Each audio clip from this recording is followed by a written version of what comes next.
Good morning student. KP college के online platform पे एक बार फिर से आप सभी का स्वागत है।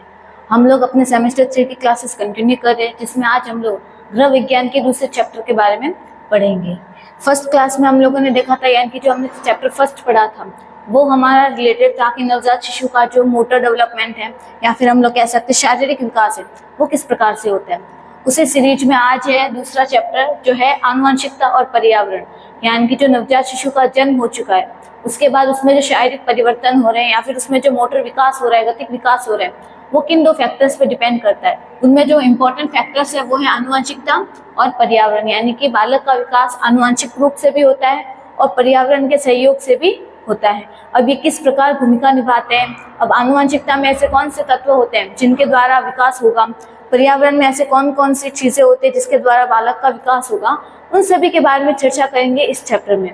तो आइए शुरू करते हैं। सबसे पहले जो आनुवंशिकता और पर्यावरण है ये शारीरिक पहलुओं के साथ साथ, यानी कि शारीरिक यानी कि फिजिकली उसके मोटिव के साथ साथ व्यक्ति के जो समग्र विकास में यानी कि समस्त विकास में, व्यक्ति के समस्त विकास में, अब समस्त विकास में हम लोग बात करेंगे सिर्फ शारीरिक विकास की नहीं, जितने भी विकास पाए जाते हैं हम लोग बात करते हैं शारीरिक, मानसिक, सामाजिक, बौद्धिक,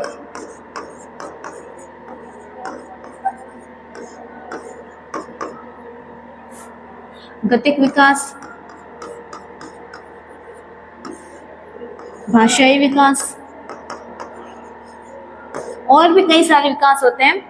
यानी कि जब भी हम पर्यावरण और आनुवंशिकता की बात करते हैं तो उसमें शारीरिक विकास के साथ साथ जितने भी विकास होते हैं उन सभी को आकार दिया जाता है, यानी कि इन सभी का विकास होता है, इन सभी में परिवर्तन आते हैं। उम्र बढ़ने के साथ साथ बालक इन सभी क्षेत्रों में क्या होता जाता है, विकसित होता चला जाता है। इनके माध्यम से, आनुवंशिकता और पर्यावरण के माध्यम से। अब आनुवंशिकता क्या होती है और पर्यावरण क्या होता है।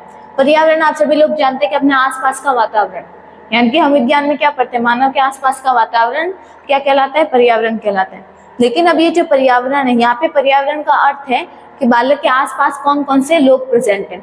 अब उसके आसपास उसका परिवार होगा, पड़ोसी होंगे, और जब वो स्कूल जाना शुरू करेगा तो स्कूल के टीचर्स होंगे, उसके दोस्त होंगे, गली वाले लोग होंगे, उसके जो रिलेटिव्स हैं वो सभी लोग होंगे। अब उन सभी के द्वारा बालक के विकास पे क्या प्रभाव पड़ रहा है।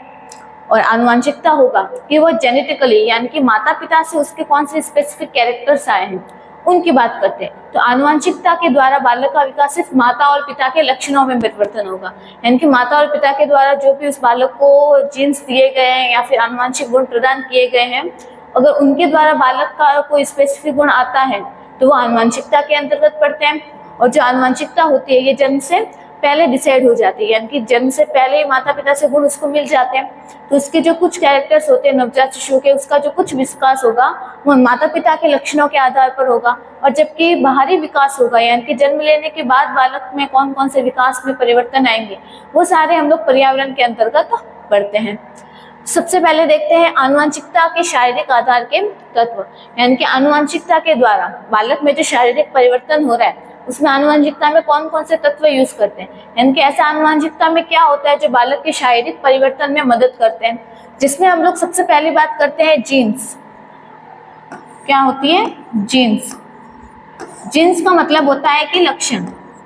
अगर हम नॉर्मली बात करें जीन्स यानी कि लक्षण, साधारण भाषा में समझने की कोशिश करें तो जीन्स का मतलब होता है लक्षण। अब ये लक्षण किस पे प्रेजेंट होते हैं, जीन प्रेजेंट होते हैं गुणसूत्रों पे। ये जो लक्षण है, ये जो जीन्स है, ये प्रेजेंट होते हैं गुणसूत्रों पे। गुणसूत्र प्रेजेंट होते हैं कोशिकाओं के अंदर, यानी कि माता पिता के द्वारा जो गुणसूत्र हमें मिलते हैं उन गुणसूत्रों पे जीन्स प्रेजेंट हो गए। और हर एक जीन एक स्पेसिफिक कैरेक्टर शो करती है, हर एक क्या करती है, स्पेसिफिक लक्षण प्रदर्शित करता है, जिसके द्वारा बालक का विकास होगा। अब बालक में जो जीन आई है, मान ले कि माता पिता के आंखों का रंग, क्या कहे, आंखों का रंग। अब ये जो आंखों के रंग का कैरेक्टर्स है इसकी जीन प्रेजेंट होगी, इसका जो लक्षण है ये वाला लक्षण जीन से प्रेजेंट होगा। अब ये वाली जीन माता पिता के द्वारा किसमें आ गई, बालक में आ गए। तो जो आंखों का रंग माता या पिता का था, वही आंखों का रंग किसके आ जाएगा, बालक के आ जाएगा। यानी कि लक्षण क्या हो गए, एक पीढ़ी से दूसरी पीढ़ी में स्थानांतरित हो गए। यानी कि जब जीन्स के द्वारा लक्षणों को आदान प्रदान किया जाता है तो बालक का विकास होता चला जाता है। यानी कि सबसे पहले जो तत्व होता है वो होता है जीन। आनुवंशिकता की मूलभूत इकाई है, यानी कि ये जो जीन है, आनुवंशिकता यानी कि जेनेटिकली एक पीढ़ी से दूसरी पीढ़ी तक जो भी हम लक्षण स्थानांतरित करते हैं, उसमें जो मेन इकाई होती है, मेन फंक्शन काम करती है, वो कौन है, हमारी जीन, जो डीएनए अनुक्रमों से बनी होती है। यानी कि जो डीएनए के सीरीज बनी होती है, डीएनए क्रम बना होता है, उससे मिलकर बनी होती है, जो कि विशिष्ट लक्षणों को कूटबद्ध करती है। यानी कि हर एक लक्षण, हर एक जीन है, वो हर एक स्पेसिफिक लक्षण को प्रदर्शित करती है।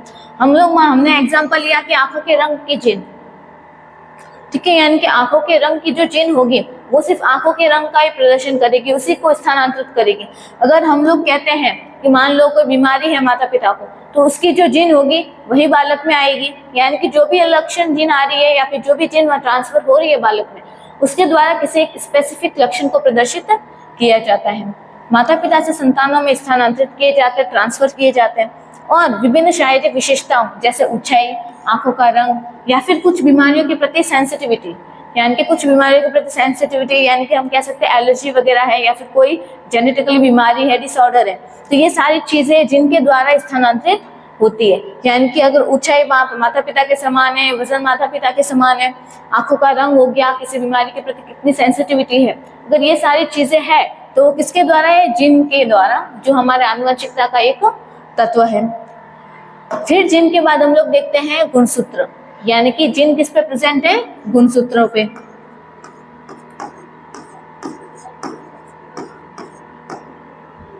गुणसूत्र सभी जानते हैं क्या होते हैं। मानव में कितने गुणसूत्र पाए जाते हैं, 46, जिसे हम लोग क्या कहते हैं, 23 जोड़ी। अब इसमें से जो आधे गुणसूत्र है वो किससे आता है, माता पिता से एक एक प्राप्त होता है। फिर ये जो गुणसूत्र है, ये गुणसूत्र जीन गुणसूत्रों पर उपस्थित होते हैं, जो कोशिकाओं के केंद्रक में पाए जाते हैं। और ये जो गुणसूत्र है धागे की जैसी संरचना होती है। अगर हम इसकी संरचना की बात करें तो ये जो गुणसूत्र हैं ये धागेनुमा संरचना में पाए जाते हैं।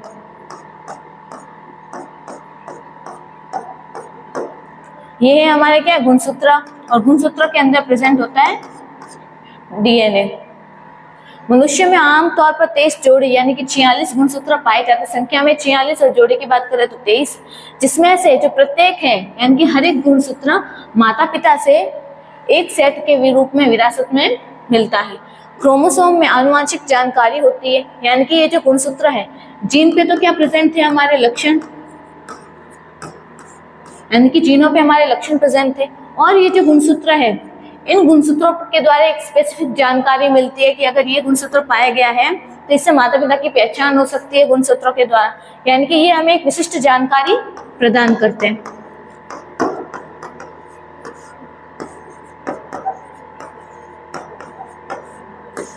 इनके द्वारा एक विशिष्ट जानकारी प्रदान होती है। फिर आनुवंशिक भिन्नताएं।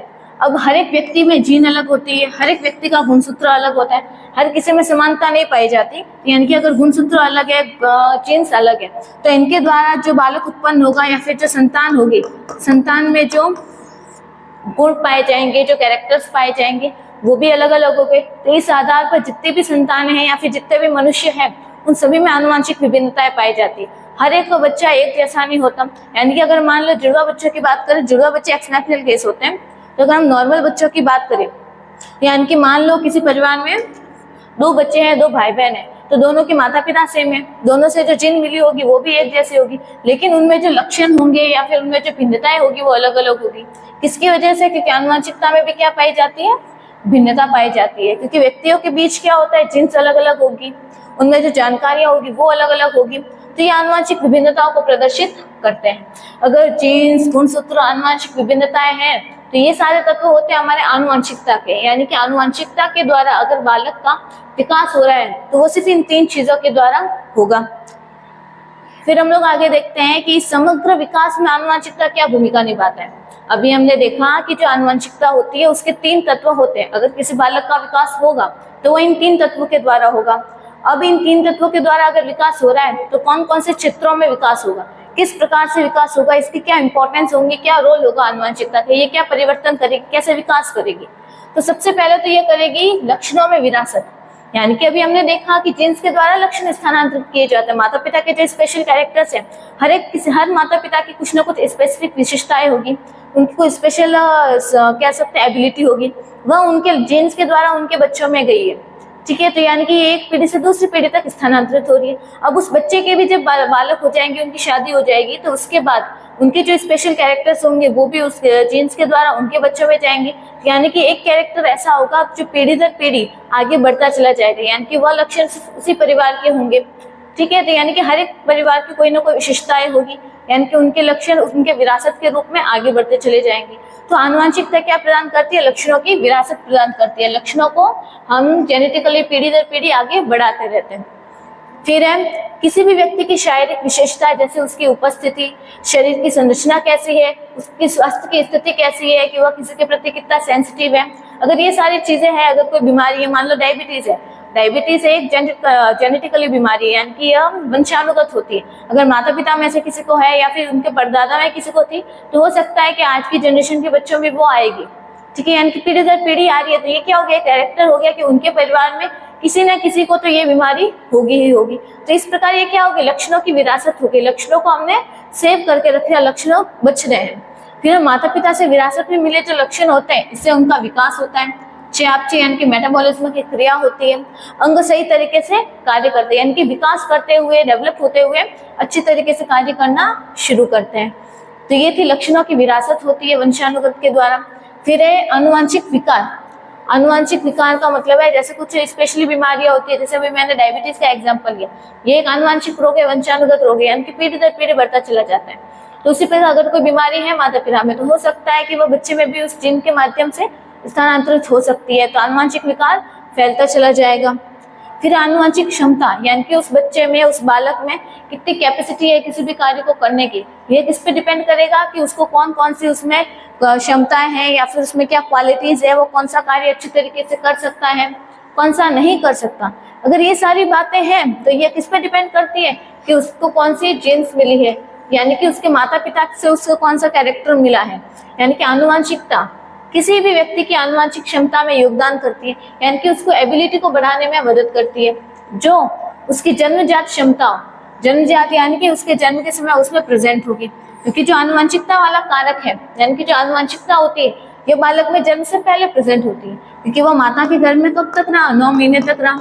बच्चे का विकास हुआ, माता और पिता दोनों से गुण मिले, दोनों से जीन्स मिले, उसके बाद बच्चे का निर्माण होता है।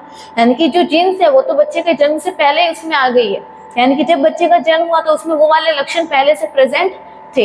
यानी कि उसमें जन्मजात क्षमताओं का विकास होता है, उसकी कुछ प्रतिभाएं जन्मजात होंगी, उसमें पूर्व निर्धारितताओं की प्रभावित करती है, यानी कि जो पहले से उसके कैरेक्टर डिसाइड है वो तो वो शो करेगा ही करेगा। यानी कि जो लक्षण जिनके द्वारा प्रदर्शित होंगे उस बालक में, तो वह होंगे ही होंगे।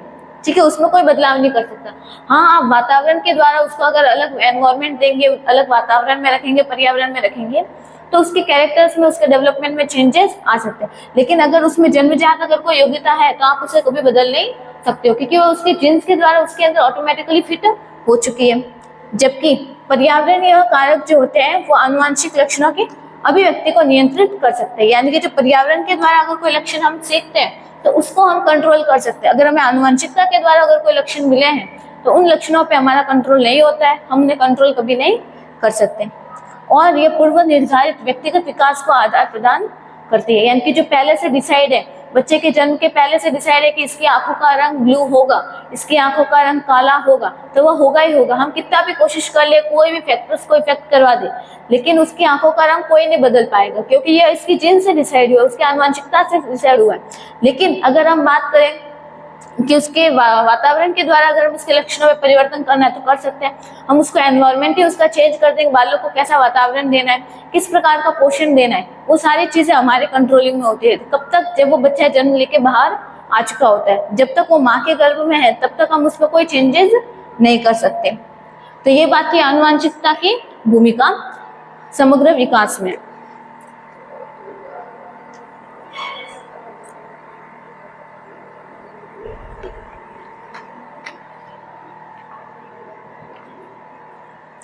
फिर आगे चलते हैं। अगला हम पढ़ते हैं पर्यावरण की क्या भूमिका होती है। पर्यावरण यानी कि हमारे आसपास का वातावरण, और आसपास के वातावरण में कई सारे लोग होते हैं, उन सभी लोगों के द्वारा क्या रोल होता है, उन सभी का क्या रोल है कि वो बालक का समग्र विकास करे, यानी कि टोटल डेवलपमेंट करे। उसमें सबसे पहला है पोषण।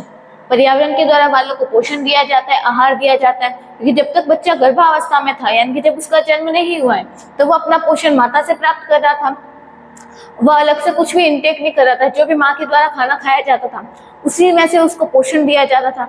अब जब बच्चा बाहर आ गया, उसका जन्म हो गया है, तो उसका पोषण पर्यावरण के द्वारा ग्रहण किया जाता है। तो जो पर्यावरण होता है बालक के विकास में उसको पोषण प्रदान करता है। फिर है शैशवावस्था में, बचपन की अवस्था में और किशोरावस्था के दौरान शारीरिक विकास के लिए पर्याप्त पोषण आवश्यक होता है। यानी कि जब तक बाल्यावस्था थी, बाल्यावस्था हो गई, शैशवावस्था, किशोरावस्था, इन सभी अवस्थाओं में बालक का जब समग्र विकास करना है, विकास करने के लिए हमें पोषक तत्वों की आवश्यकता होती है। पोषक तत्व हमें कब मिलेंगे? भोजन के द्वारा। और भोजन हमें कब मिलेगा? जब हम बाहर से पर्यावरण के द्वारा हमें प्राप्त होगा। तो इसके लिए अगर हमारे पोषक तत्वों की कमी हो जाए या फिर अधिकता हो जाएगी, हम जो खाना ले रहे हैं अगर उसमें पोषक तत्व कम है तो भी वो शरीर के लिए हानिकारक है, अगर ज्यादा अमाउंट में है तो भी शरीर के लिए हानिकारक है। शरीर का जो विकास है वो प्रभावित होगा, और जो अंगों का विकास है, यानी कि जितने भी शरीर के अंग है उनकी डेवलपमेंट पर भी इफेक्ट पड़ेगा। कब हम सही से पोषण ले रहे हैं या नहीं ले रहे, यानी कि पोषण के द्वारा बालक का समग्र विकास प्रभावित होता है। फिर है उत्तेजना और सीखना, यानी कि उत्तेजना के साथ वो किस प्रकार सीख सकता है, देखभाल करने वाले के साथ वो किस प्रकार से बातचीत करता है, भाषा का संपर्क कैसा है, यानी कि वो किस प्रकार की भाषा का विकास हो रहा है, उसमें किस प्रकार के लैंग्वेज का वो यूज कर रहा है। और खेल और अन्वेषण, खेल यानी कि गेम्स के द्वारा, अन्वेषण यानी कि सीखता है। और पर्यावरणीय उत्तेजना संज्ञानात्मक और सामाजिक भावनात्मक विकास को महत्वपूर्ण भूमिका निभाती है। जो सकारात्मक पर्यावरण होता है, यानी कि जो पॉजिटिव एनवायरनमेंट अगर बालक को दिया जाए तो उससे अनुभव के द्वारा उसे सीखने में मदद मिलती है। रचनात्मकता का विकास होता है। रचनात्मकता का मतलब है कि नई नई चीजों के बारे में वो जानने की कोशिश करता है, नई नई कलाओं को सीखता है। उसके अंदर अगर कोई क्वालिटी है तो अगर उसको सही एनवायरनमेंट दिया जाए तो वो अपनी कला को और ज्यादा निखार सकता है। ये कब पॉसिबल होगा? उसमें रचनात्मकता का विकास कब होगा? जब बालक को सही अनुकूलित वातावरण प्रदान किया जाएगा। इसके द्वारा उसमें सामाजिक कौशल भी बढ़ता है, यानी कि वो अपने स्किल को बढ़ाने की कोशिश करता है। लेकिन कब बढ़ाएगा? जब वो सही पर्यावरण के द्वारा अनुकूलित होगा। फिर है भौतिक पर्यावरण। भौतिक पर्यावरण में आते हैं जितने भी प्रदूषक होते हैं जो प्रदूषण फैलाते हैं, विषाक्त पदार्थ हो गए, और जो संक्रामक एजेंट होते हैं, यानी कि जो इन्फेक्टेड डिजीज पहुंचाते हैं, यानी कि जो संक्रमण पहुंचाने वाले जो जीवाणु, बैक्टीरिया वगैरह जो भी है वो सभी। और शारीरिक खतरे के संपर्क, यानी कि अगर बॉडी को कोई डैमेज हो रहा है, कोई डेंजर की स्थिति है, ऐसे संपर्क से पर्यावरणीय कारक शारीरिक विकास यानी कि शरीर के विकास और स्वास्थ्य के परिणामों को प्रभावित करते हैं। यानी कि आसपास के वातावरण में कई सारी चीजें होती हैं, अच्छा वातावरण भी होगा, बुरा वातावरण भी होगा, उसमें प्रदूषण भी होंगे, जहरीले पदार्थ यानी कि जहरीले पदार्थ भी होंगे, उसके अलावा जो बैक्टीरिया, वायरस वगैरह भी होंगे। अगर हम कह सकते हैं कि शारीरिक घटना के भी चांसेस होते हैं, ठीक है। तो अगर हम बात करें कि इन सभी के द्वारा बालक का शारीरिक विकास भी डेवलप नहीं हो पाएगा, और उसके साथ साथ हम बात करें कि जो स्वास्थ्य का परिणाम यानी कि अच्छी हेल्थ नहीं हो पाएगी। कब ये सारे चांसेस कब होंगे? जब भौतिक पर्यावरण क्या है? प्रदूषित है। यानी कि पर्यावरण में अगर ये सारे कारक उपस्थित हैं तो बालक का शारीरिक विकास भी डेवलप नहीं हो पाएगा, और उसका जो स्वास्थ्य है वो भी ठीक प्रकार से नहीं हो पाएगा। फिर हम बात करते हैं व्यक्तिगत अंतर। अब यानी कि जो बालक है, अगर बालक में आनुवंशिकता के द्वारा या फिर बात करें वातावरण के द्वारा,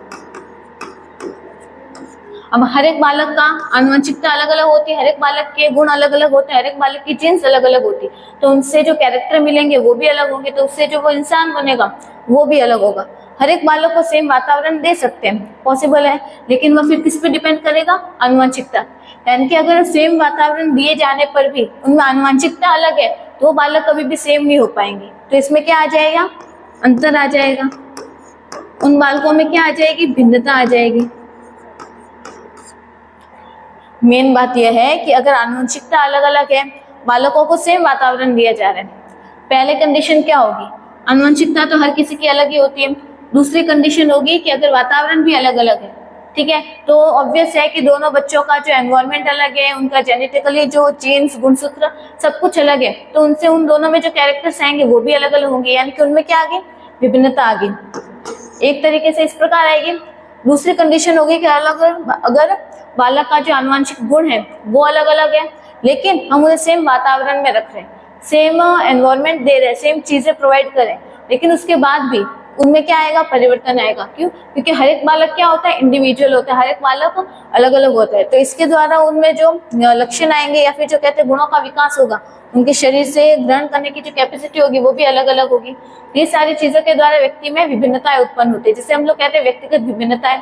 अब ये विभिन्नताएं किस प्रकार होती है, इनमें आनुवंशिक विभिन्नताएं होगी, यानी कि अगर बालक में अलग अलग चीजें उत्पन्न हो रही है, यानी कोई बालक दस्त के प्रति एलर्जिक है या फिर कोई बालक मूंगफली के प्रति एलर्जिक है, यानी कि उसमें जो जेनेटिकली डिसऑर्डर प्रेजेंट है वो उसको जीन्स के द्वारा पहले से प्रेजेंट है, यानी कि उसमें क्या आ गई, आनुवंशिक विभिन्नताएं आ गई। व्यक्तियों के बीच आनुवंशिक भिन्नता शारीरिक लक्षण, यानी कि शरीर के जो लक्षण प्रदर्शित करता है या फिर रोगों के प्रति उसकी कितनी सेंसिटिविटी है, और वो पर्यावरणीय उत्तेजनाओं के प्रति कितना क्रियाशील है, उसमें चेंजेस आ जाते हैं। और आनुवंशिक विभिन्नताएं उत्परिवर्तन को प्रदर्शित करती है। उत्परिवर्तन का मतलब है कि जो गुणसूत्र प्रेजेंट है उन गुणसूत्रों में अचानक होने वाला परिवर्तन, या फिर कोई गुणसूत्र का एक पार्ट है वो टूट के अलग हो गया तो भी गुणसूत्रों में परिवर्तन आ जाएगा, या फिर जो गुणसूत्र है उसमें कोई दूसरा गुणसूत्र का छोटा सा पार्ट आके जुड़ गया तो भी उससे गुणसूत्र में परिवर्तन आएगा।